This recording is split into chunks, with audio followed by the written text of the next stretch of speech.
Hi friends, നമ്മളിന്ന് പുണ്യകാന്തി Vijay നായിക്കയുടെ that deep silence എന്നുള്ള ഒരു ഷോർട്ട് സ്റ്റോറിയാണ് നോക്കാൻ പോകുന്നത്. ഇതൊരു റിഫ്ലക്റ്റീവ് സ്റ്റോറിയാണ്. ഇതിൻ്റെ നെറേറ്റർ എന്ന് പറയുന്നത് ഒരു ഓൾഡ് വുമൺ ആണ്. ഇതൊരു മോണോലോഗായിട്ടാണ് എഴുതിയിരിക്കുന്നത്. അതായത് ആ ഓൾഡ് വുമൻ്റെ വ്യൂ പോയിൻറ്റിലാണ് കാര്യങ്ങളൊക്കെ നെറേറ്റ് ചെയ്തിരിക്കുന്നത്. അപ്പോൾ ഇതിൽ വേറെ രണ്ട് ക്യാരക്ടേഴ്സ് കൂടിയുണ്ട്. ഒന്ന് നമ്മുടെ ഈ ഓൾഡ് വുമൻ്റെ ഒരു മകളായിട്ടുള്ള രുഷിക, രണ്ട് ഇവരുടെ മെയ്ഡ് രത്ന. അപ്പോൾ ഇതിൻ്റെ സ്റ്റോറി എന്താണെന്ന് വെച്ച് കഴിഞ്ഞാൽ, നമ്മുടെ ഈ ഓൾഡ് വുമൺ അവരുടെ ഹസ്ബൻഡും കൂടി പണി കഴിച്ചുണ്ടാക്കിയ ഒരു വീടുണ്ടായിരുന്നു. ആ വീട് ദിയാവന ഓയ എന്ന് പറഞ്ഞ ഒരു ലേക്കിൻ്റെ സൈഡിലായിരുന്നു. അപ്പോൾ ഇപ്പോൾ അവിടെ പാർലമെൻറ്റൊക്കെ വന്നത് കൊണ്ടിട്ട് അവിടുത്തെ ലാൻഡിന് വളരെ വില കൂടി. അപ്പോൾ ഇവർക്ക് ഓൾഡ് ഏജ് ആയി, ഹസ്ബൻഡൊക്കെ മരിച്ചു കഴിഞ്ഞപ്പോൾ ഇവരുടെ വീട് ഇവരുടെ മകൾക്ക് ഗിഫ്റ്റായിട്ട് കൊടുത്തു. അപ്പോൾ മോളാണെങ്കിൽ ഒരു അല്പം ബിസിനസ് ബുദ്ധിയുള്ള മകളാണ്. അപ്പോൾ അവരെന്ത് ചെയ്തു, ഈ വീട് മൊത്തം പൊളിച്ചിട്ട് അവിടെ ഒരു 4 നില കെട്ടിടം പണിയാൻ പ്ലാൻ ചെയ്തു. 4 നില കെട്ടിടം പണിത് അത് റെൻറ്റിനൊക്കെ കൊടുത്തു കഴിഞ്ഞാൽ അവർക്ക് അത്യാവശ്യം നല്ല പൈസ കിട്ടും. അപ്പോൾ ഇങ്ങനെ പൊളിച്ച് കഴിയണമെങ്കിൽ അമ്മേനെ അവിടെ നിന്ന് മാറ്റണമല്ലോ. അപ്പോൾ ഇവരെന്ത് ചെയ്യും, അമ്മയെ ഒരു ഓൾഡ് ഏജ് ഹോമിലേക്ക് മാറ്റാൻ തീരുമാനിക്കും. അങ്ങനെ ആ ഓൾഡ് ഏജ് ഹോമിലേക്ക് മാറ്റുന്ന ദിവസമാണ് നമ്മൾ ഈ സ്റ്റോറിയിൽ കാണുന്നത്. അപ്പോൾ സ്റ്റോറി സ്റ്റാർട്ട് ചെയ്യുമ്പോൾ നമ്മൾ കാണുന്നത് ഈ ഓൾഡ് വുമൺ ഒരു അടച്ചിട്ട ജനാലയുടെ മുമ്പിൽ ഇങ്ങനെ ഇരിക്കുന്നതാണ്. അപ്പോൾ അവർ ആ ജനാലയുടെ മുമ്പിൽ നിന്ന് ഇങ്ങനെ ആഗ്രഹിക്കുകയാണ്, ആ ജനാലയൊന്ന് തുറന്നിരുന്നെങ്കിൽ എനിക്ക് ആ പുറത്തുള്ള ആ സൂര്യൻ്റെ വെളിച്ചം, നല്ല വാമായിട്ടുള്ള റേസ് അകത്തേക്ക് കടക്കാമായിരുന്നു, ആ സൂര്യൻ്റെ പ്രകാശം ഒന്ന് എൻ്റെ മേത്ത് വീണിരുന്നെങ്കിൽ എന്നൊക്കെ അവർ ആഗ്രഹിക്കുകയാണ്. ഇവർ വളരെ നേച്ചറിനോട് അടുത്ത് ജീവിക്കുന്ന ഒരു സ്ത്രീയാണ്, വളരെ ഫാമിലി ഓറിയൻറ്റഡ് ആയിട്ടുള്ള ഒരു സ്ത്രീ. ഇവരുടെ പ്ലോട്ടിന് തൊട്ടടുത്തായിട്ട് ദിയാവന ഓയ എന്ന് പറയുന്ന ലേക്ക് ഉണ്ടെന്ന് ഞാൻ പറഞ്ഞു. ഇവരുടെ ഈ വീട് എന്ന് പറയുന്നത് ഇവരും ഇവരുടെ ഹസ്ബൻഡും വളരെ കഷ്ടപ്പെട്ടുണ്ടാക്കിയ ഒരു വീടാണ്. ഇവർ പണ്ടേ റിച്ച് ഒന്നും ആയിരുന്നില്ല. 1952 അന്നത്തെ ഒരു റീസണബിൾ ആയിട്ടുള്ള ഒരു പ്രൈസിൽ ഇവർ മേടിച്ചതാണ് ഈ പ്ലോട്ട്. അങ്ങനെ ഇവരവിടെ ഒരൊറ്റ നില കെട്ടിടം പണിതു, 2 റൂം, ഒന്ന് ഇവർക്കും ഒന്ന് ഇവരുടെ മകൾക്കും, അങ്ങനെ 2 ബെഡ്റൂമുള്ള ഒരൊറ്റ നില കെട്ടിടം പണിതു. ഈ വീടിൻ്റെ പുറത്തേക്ക് ഇറങ്ങിക്കഴിഞ്ഞാൽ ഈ ലേക്കിൽ നിന്ന് നല്ല ഇളം കാറ്റ് കിട്ടും. പിന്നെ അതുകൂടാണ്ട് അതിൻ്റെ പുറത്ത് കുറേ മരങ്ങളുണ്ട്, ആ മരത്തിലൊക്കെ കുറേ കിളികൾ കൂട് കൂട്ടിയിട്ടുണ്ട്. അങ്ങനെ പിന്നെ അവരെ സംബന്ധിച്ചിടത്തോളം ഒരു ഡ്രീം ഹൗസ് ഒന്നും, അവർ വളരെ ഓൾഡ് ഏജ് വരെ മുമ്പിൽ കണ്ടുകൊണ്ട് പണിത ഒരു വീടാണ്. അതായത് അവരാ കെട്ടിടം ഒറ്റ നിലയായിട്ട് 1 സ്റ്റോറി ആയിട്ട് സിംഗിൾ സ്റ്റോറീഡ് ഹൗസായിട്ട് പണിയാനുള്ള ഒരു റീസൺ എന്ന് വെച്ച് കഴിഞ്ഞാൽ, സ്റ്റെയറൊക്കെ വെച്ച് കഴിഞ്ഞാൽ പ്രായമായി കഴിയുമ്പോൾ മുട്ടുവേദനയൊക്കെ വന്നു കഴിയുമ്പോൾ അത് കയറാൻ ബുദ്ധിമുട്ടാവും. അപ്പോൾ അത്രയും അവർ ഫ്യൂച്ചറിനെ കുറിച്ച് ചിന്തിച്ച് പണിത ഒരു വീടാണ്. ഇന്ന് ആ വീട് അവിടെ മുഴുവനായിട്ടില്ല. ആ വീടിൻ്റെ 3/4 ഭാഗത്തോളം പൊളിച്ച് കഴിഞ്ഞിരിക്കുന്നു. ഇപ്പോൾ കുറച്ച് കഴിയുമ്പോൾ വർക്ക്മാൻസ് വന്നു കഴിഞ്ഞാൽ അവർ ഇതിൻ്റെ അവസാന ഇഷ്ടിക വരെ ഇന്നത്തെ കൊണ്ട് പൊളിച്ച് തീർക്കും. അങ്ങനത്തെ ഒരു സിറ്റുവേഷനാണ് ഇപ്പോൾ അവിടെ ഉള്ളത്. ഇപ്പോൾ അവിടെ ആകെ ബാക്കിയുള്ളത് ഒരു ടോയ്ലറ്റ്, ഒരു കിച്ചൺ, ഒരു ബെഡ്റൂമാണ്. ആ 3 മുറി മാത്രമേ ഇപ്പോൾ ആ ബിൽഡിങ്ങിൽ, ആ ഒരു വീട്ടിൽ ഇപ്പോൾ ബാക്കിയായിട്ടുള്ളൂ. അവിടെയാണ് ഈ ഓൾഡ് വുമണും അവരുടെ മെയ്ഡായിട്ടുള്ള രത്നയും കൂടി ജീവിക്കുന്നത്. അപ്പോൾ ഇവർ ഇന്ന് ഓൾഡ് ഏജ് ഹോമിലേക്ക് അമ്മയെ മാറ്റുന്നത് കൊണ്ട് തന്നെ നല്ല തകൃതിമയായിട്ട് പാക്കിങ് നടന്നുകൊണ്ടിരിക്കുകയാണ്. രുഷികയും രത്നയും കൂടി എല്ലാം പാക്ക് ചെയ്തുകൊണ്ടിരിക്കുകയാണ്. അപ്പോൾ രത്ന ഇങ്ങനെ പറയുകയാണ്, ഇപ്പോൾ ഇവിടെ പാർലമെൻറ്റൊക്കെ വന്നപ്പോൾ സ്ഥലത്തിന് നല്ല വില കൂടി, നിങ്ങൾക്ക് നല്ല ലാഭത്തിനാണ് അന്ന് കിട്ടിയത്, ഇന്നിപ്പോൾ ഇങ്ങനെ ചെയ്യുന്നത് വളരെ ലാഭമുള്ളൊരു കാര്യമാണെന്നൊക്കെ പറഞ്ഞ് ഇങ്ങനെ പറയുകയാണ്. പക്ഷേ അവരെ സംബന്ധിച്ചിടത്തോളം ലാഭം, പൈസ ഇതൊന്നും അവർക്ക് ഒട്ടും ഇമ്പോർട്ടൻ്റ് ആയിട്ടുള്ള കാര്യമല്ല. അവർക്ക് ഇമ്പോർട്ടൻ്റ് എന്ന് വെച്ച് കഴിഞ്ഞാൽ അവർക്ക് ആ ഹൗസിനോട് നല്ലൊരു അറ്റാച്ച്മെൻ്റ് ഉണ്ട്. ഹസ്ബൻഡിൻ്റെ ഒപ്പം സ്വന്തമായിട്ട് പണിത ഹൗസ്, തൻ്റെ മകൾ ചെറുപ്പം തൊട്ട് വളർന്ന ഹൗസ്, അങ്ങനത്തെ ഒരു അറ്റാച്ച്മെൻ്റാണ് അവർക്കുള്ളത്. രുഷികയാണെങ്കിൽ വളരെ സന്തോഷത്തിലാണ്. രുഷികയുടെ മുഖത്തൊരു ബ്രൈറ്റ് സ്മൈൽ ഉണ്ടെന്നാണ് പറയുന്നത്. രുഷിക ഈ വീടിപ്പോൾ ഇന്ന് പൊളിച്ച് തീർത്ത് കഴിഞ്ഞാൽ അപ്പാർട്ട്മെൻറ്റ് പണിയുമെന്നുള്ള സന്തോഷത്തിലാണ്. ആ അപ്പാർട്ട്മെൻറ്റിൻ്റെ ഫൗണ്ടേഷൻ വരെ അവിടെ ഇട്ട് കഴിഞ്ഞു എന്നുള്ളതാണ് ഇവിടെ പറയുന്നത്. രുഷിക അവരുടെ ഒരു ഒറ്റ മകളായതുകൊണ്ട് തന്നെ അവർക്ക് അവളിൽ ഭയങ്കര പ്രതീക്ഷയായിരുന്നു. വാർദ്ധക്യം വന്നു കഴിയുമ്പോൾ മോള് ഞങ്ങളെ നോക്കും, പിന്നെ ഇത് അവൾക്കല്ലാണ്ട് വേറെ ആർക്ക് കൊടുക്കാനാണ്, പിന്നെ അതുപോലെ ഞങ്ങൾ സ്വപ്നം കണ്ട് പണിത ഈ വീട് അവൾ അതുപോലെ തന്നെ മെയിൻറ്റെയിൻ ചെയ്യും, പ്രിസർവ് ചെയ്യും എന്നൊക്കെ പ്രതീക്ഷിച്ചുകൊണ്ടാണ് അവൾക്ക് ഗിഫ്റ്റായിട്ട് ഈ വീട് കൊടുത്തത്. പക്ഷേ അതൊരു മണ്ടത്തരമായി പോയി എന്ന് അവർക്ക് ഇപ്പോഴാണ് മനസ്സിലാവുന്നത്.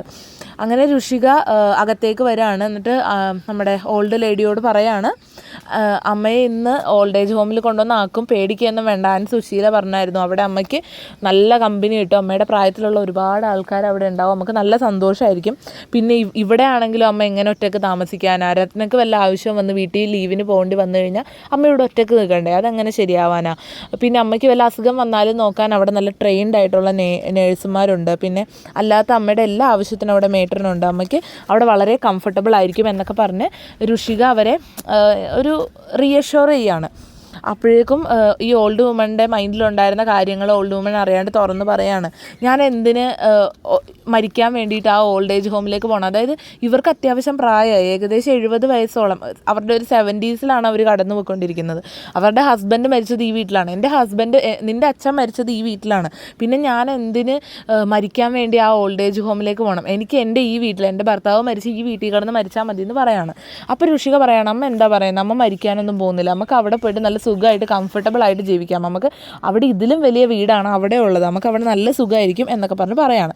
പിന്നീട് ഒന്നും എതിർത്ത് പറയാനോ തർക്കിച്ച് നിൽക്കാനോ ഒന്നും ആ നമ്മുടെ നെറേറ്ററിന് തോന്നിയില്ല. കാര്യം അത് അങ്ങനെ ചെയ്തിട്ട് ഒരു ഉപയോഗമില്ലെന്ന് അവർക്ക് മനസ്സിലായി. അവരങ്ങനെ വീടിൻ്റെ പുറത്തേക്ക് നോക്കുകയാണ്. അവരൊരിക്കൽ സ്നേഹിച്ച് വെള്ളമൊഴിച്ച് വളർത്തി ഭംഗിയാക്കി സൂക്ഷിച്ചിരുന്ന അവരുടെ ഗാർഡൻ ഇപ്പോൾ പൂർണ്ണമായിട്ട് നശിച്ചിരിക്കുന്നു. അവർ വെട്ടി നല്ല ഭംഗിയാക്കി വെച്ചിരുന്ന ബുഷസൊക്കെ പൊടി പിടിച്ച് കിടക്കുകയാണ്, ആ വീട് പൊളിച്ചതിൻ്റെ പൊടിയൊക്കെ പിടിച്ച് കിടക്കുകയാണ്. ഒരിക്കൽ ഋഷിക ഉരുണ്ട് മറിഞ്ഞ് കളിച്ച ആ പച്ചപ്പുല്ലൊന്നും ഇന്ന് പുറത്തില്ല. അതുപോലെ തന്നെ അവരുടെ വീടിന് പുറത്തുണ്ടായിരുന്ന പോണ്ടിൽ ഇപ്പോൾ മീനെ ഒന്നും കാണാനില്ല. മൊത്തത്തിൽ അവരെന്തൊക്കെയാണോ എൻജോയ് ചെയ്തിരുന്നത്, എന്തിനൊക്കെയാണോ ഇഷ്ടപ്പെട്ടിരുന്നത് അതെല്ലാം ഇന്ന് നശിഞ്ഞിരിക്കുന്നു എന്ന് നമുക്കിവിടെ മനസ്സിലാവുന്നുണ്ട്. അപ്പോൾ ഇവരുടെ ഈ നോട്ടം കണ്ടിട്ട് രത്ന പറയാണ്, മാഡം വിഷമിക്കേണ്ട, അവിടെ പോയാലും ചെടിച്ചട്ടിയിലൊക്കെ ചെടി വളർത്താനുള്ള സൗകര്യമൊക്കെ അവിടെ കാണും, മാം വിഷമിക്കേണ്ട എന്ന് പറഞ്ഞിട്ട് രത്ന പറയാണ്. ഋഷികയാണെങ്കിൽ അവിടെ ഭിത്തിയിലുള്ള പോർട്രേറ്റ്സൊക്കെ, ഫാമിലി പോർട്രേറ്റ്സ് ഒരുപാട് ഭിത്തിയിൽ തൂക്കിയിട്ടുണ്ട്, അതെല്ലാം പെട്ടിയിലാക്കുന്ന ആ ഒരു തിരക്കിലാണ്. അപ്പോൾ ഫാമിലി പോർട്രേറ്റ്സ് ഒരുപാട് തൂക്കിയിട്ടുണ്ടെന്ന് പറയുമ്പോൾ തന്നെ നമുക്ക് മനസ്സിലാവും ഈ ഓൾഡ് വുമൺ വളരെ ഫാമിലി ഓറിയൻറ്റഡ് ആയിട്ടുള്ള ഒരാളാണ്. ഫാമിലി, ലവ്, അറ്റാച്ച്മെൻറ്റ് അങ്ങനെയൊക്കെ ഉള്ളൊരു ആളാണ് എന്നുള്ളത് നമുക്ക് മനസ്സിലാവും. അങ്ങനെ ഈ ഓരോ പോർട്രേറ്റ്സും എടുത്ത് വെക്കുമ്പോൾ അവർക്ക് ഭയങ്കരമായിട്ട് സഫക്കേറ്റിംഗ് ആയിട്ട് തോന്നുകയാണ്. അപ്പോൾ തൻ്റെ ഹസ്ബൻഡിൻ്റെ ഒരു ചിരിക്കുന്ന ഒരു ഫോട്ടോ അവിടെ ഭിത്തിയിലുണ്ടായിരുന്നു, അത് എടുത്ത് ഋഷിക പെട്ടിയിലേക്ക് ആക്കുകയാണ്. അപ്പോൾ ആ ഫോട്ടോ കണ്ടപ്പോൾ അവരിങ്ങനെ ആലോചിക്കുകയാണ്, അദ്ദേഹം ഒന്ന് ആ ഫോട്ടോയിൽ നിന്ന് ഇറങ്ങി വന്ന് മകളോട് കാര്യം പറഞ്ഞ് മനസ്സിലാക്കിയിരുന്നെങ്കിൽ എന്ന് വിചാരിക്കുകയാണ്. അതായത് അദ്ദേഹം ഇവിടെ ഉണ്ടായിരുന്നെങ്കിൽ മകൾ ഇങ്ങനെയൊന്നും ചെയ്യില്ലായിരുന്നു എന്നുള്ള ഒരു പ്രതീക്ഷയാണ് ഓൾഡ് വുമണ്. അങ്ങനെ ഇവരുടെ കുറേ പേരുടെ ഫോട്ടോസ് അവിടെ ഉണ്ട്, അങ്കിളിൻ്റെ, ആൻറ്റിയുടെ, സിസ്റ്റർ ഇൻ ലോയുടെ, അങ്ങനെ ഒരുപാട് പേരുടെ ഫോട്ടോസ് ഉണ്ട്. ഇതെല്ലാം എടുത്ത് പൊതിഞ്ഞ് കാർഡ്ബോർഡ് പെട്ടിക്കുള്ളിൽ തിക്കി വെച്ച് അടച്ചു പൂട്ടാണ്. അപ്പോൾ അവരെയൊക്കെ ഈ പെട്ടിയിലിട്ട് ഇങ്ങനെ പൂട്ടിയപ്പോൾ ആ ഓൾഡ് വുമണിന് തോന്നാണ് എന്നെയും ആ പെട്ടിയിലിട്ട് അതിൻ്റെ ഒപ്പം പൂട്ടുകയാണ് എന്നുള്ള ഒരു ഫീലിംഗ് ആണ് അവർക്ക് വരുന്നത്. അതായത് അവരെ ഫോഴ്സ് ചെയ്ത്, അവർക്ക് ഒട്ടും താല്പര്യമില്ലാണ്ട് ഫോഴ്സ് ചെയ്ത് കൊണ്ടുപോകുന്നതാണ്. അപ്പോൾ എന്നെ അടച്ചിട്ട് കൊണ്ടുപോകുന്ന ഒരു ഫീലിംഗ് ആണ് അവർക്ക് കിട്ടിയത്. അങ്ങനെ രത്ന വരുന്നു, രത്നയും ഋഷികയും കൂടി രത്ന ഈ ഓൾഡ് വുമൻ്റെ ചെയർ തള്ളിക്കൊണ്ടുപോയി കാറിൽ ഇവരെ കയറ്റിയിരുത്തുന്നു. എന്നിട്ട് രത്ന കാറിൻ്റെ മുമ്പിൽ കയറുന്നു. ഒന്നും മിണ്ടാണ്ട് സൈലൻ്റായി ഓൾഡ് വുമൺ ആ കസേരയിൽ തന്നെ ഇരിക്കുന്നു, like A zombie who is dead എന്നാണ് പറയുന്നത്. അതായത് ഇനിയുള്ള കാര്യങ്ങളിലൊന്നും നമ്മുടെ ഈ ഓൾഡ് വുമണിന് ഒരു തരത്തിലുള്ള കൺട്രോളും ഇല്ല. ഒരു സോംബിയെ പോലെ അവരെന്ത് പറയുന്നോ അതുപോലെ ഒരു റെസ്പോണ്ടും ഇല്ലാണ്ട് നിന്നു കൊടുക്കുക, അത്രേ പറ്റത്തുള്ളൂ. അപ്പോൾ അങ്ങനെ പറയാണ്. അങ്ങനെ ഇവർ ഓൾഡ് ഏജ് ഹോമിലെത്തി. ഋഷിക അവരെ കൊണ്ടുപോയി റൂം കാണിച്ചു. റൂം വളരെ വലിയൊരു റൂമാണ്, അവിടെ ഒരു ബെഡൊക്കെ ഉണ്ട്. അവർ രണ്ടിലും കൂടി ബെഡിൽ വന്നിരുന്നു. എന്നിട്ട് ഋഷിക അവരോട് കാര്യങ്ങൾ പറയാണ്.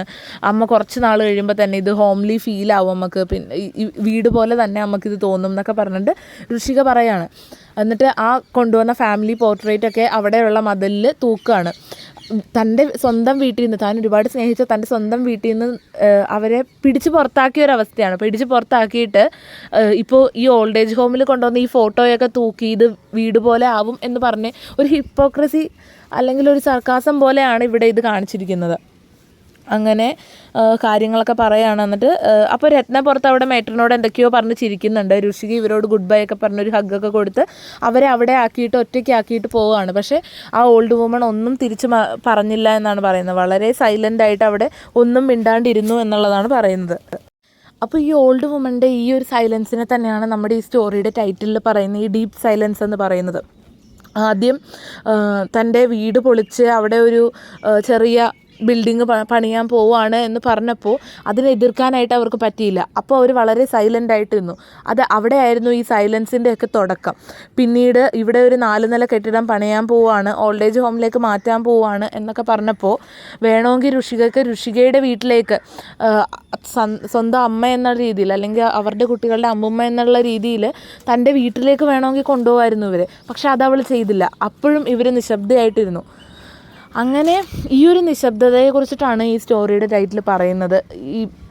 അവർക്കൊന്നും പറയാനില്ലാത്തത് കൊണ്ടിട്ടോ പറയാൻ അറിയാത്തത് കൊണ്ടിട്ടോ അല്ല, പറഞ്ഞതുകൊണ്ട് ഉപയോഗമില്ല എന്ന് മനസ്സിലായത് കൊണ്ടും വാക്കുകൾ കൊണ്ട് പറയാവുന്നതിലും അപ്പുറമായിരുന്നു അവരുടെ ഫീലിങ്സും ഇമോഷൻസും. അതുകൊണ്ടിട്ടാണ് അവർ മിണ്ടാണ്ടിരുന്നത്. ഈ ഒരു കാര്യങ്ങളൊക്കെ എംപതൈസ് ചെയ്തുകൊണ്ട് നമുക്ക് ആൻസർ എഴുതാവുന്നതാണ്. അതുപോലെ ഈ സ്റ്റോറിയിൽ നമ്മുടെ ഓദറിനോട് ഈ സ്റ്റോറി കേട്ട് കഴിയുമ്പോൾ വളരെ സിമ്പതി നമുക്ക് ഫീൽ ചെയ്യും. അതുപോലെ തന്നെ ഋഷികയോട് ദേഷ്യവും നമുക്ക് ഫീൽ ചെയ്യും. ഋഷികയ്ക്ക് ഒരു നെഗറ്റീവ് ഇതായിട്ടാണ് നമ്മളിവിടെ കാണുന്നത്. അതുപോലെ ഇത് സ്റ്റോറി സ്റ്റാർട്ട് ചെയ്യുമ്പോൾ നമ്മുടെ നെറേറ്റർ പറയുന്ന ഒരു സെൻറ്റൻസ് ഉണ്ട്, nature does not abandon a body until the breath leaves it, man is different. അതായത് മനുഷ്യരാണ് നമ്മളെ ഉപേക്ഷിച്ച് കളയുന്നത്. നേച്ചർ ഒരിക്കലും നമ്മൾ മരിക്കും വരെ നമ്മൾ ഉപേക്ഷിക്കില്ല. പക്ഷേ മനുഷ്യരുടെ കാര്യം വ്യത്യസ്തമാണെന്ന് പറയുന്നുണ്ട്. അപ്പോൾ ഈ കാര്യങ്ങളൊക്കെ എംഫസൈസ് ചെയ്തുകൊണ്ട് നമുക്ക് ആൻസർ എഴുതാം. ഈ സ്റ്റോറി മനസ്സിലായെന്ന് കരുതുന്നു. നെക്സ്റ്റ് വീഡിയോയിൽ കാണാം.